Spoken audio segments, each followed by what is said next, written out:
观看长城全程航拍，一起测量长城长度。今天第三次测量，我们从这里17.4公里处唐某地台16号开始测量，到建石台长城，看看能测量多长。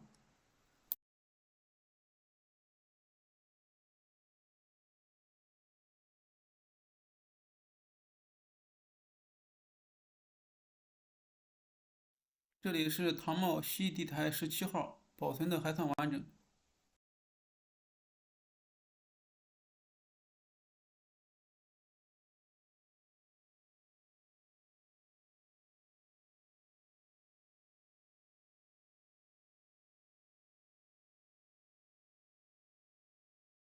这里是尖山西地台18号。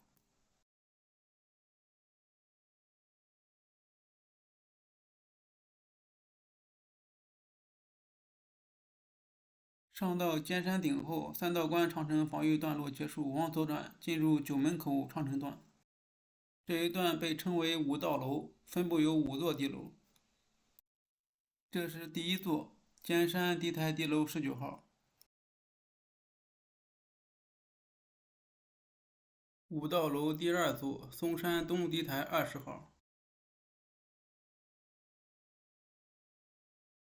嵩山地台21号。怎么说呢？这个地台的地楼就像一个蛋糕被切去了一半儿。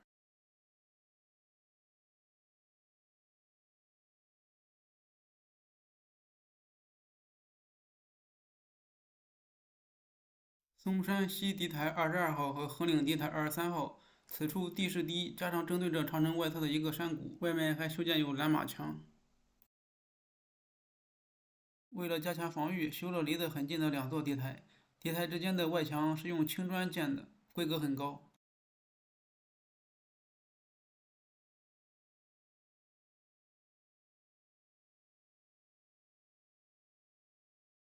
这段长城开始往炮台山爬升，虽然内外都只是石块城墙，但是城墙顶部用海绵砖铺地。我从山下的王家峪村往上去炮台山，从这段长城攀爬而上。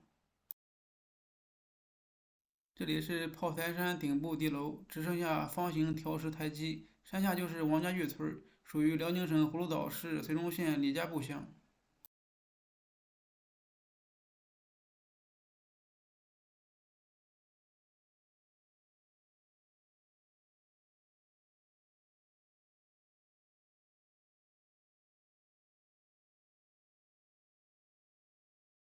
从断崖下去，河谷就是四耳峪关位置。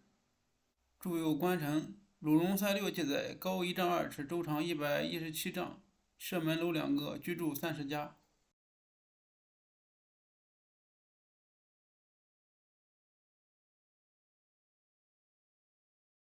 过了四耳峪关，长城继续往建石台长城断崖延伸。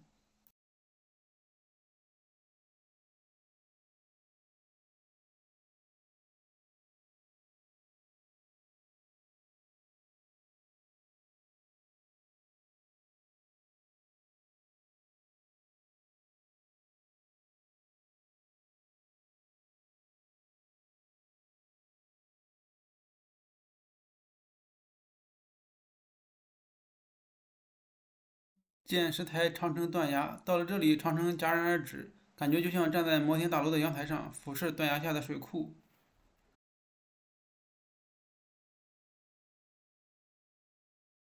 建石台北面山坡位置修建有一个前哨地楼，不在长城主线上。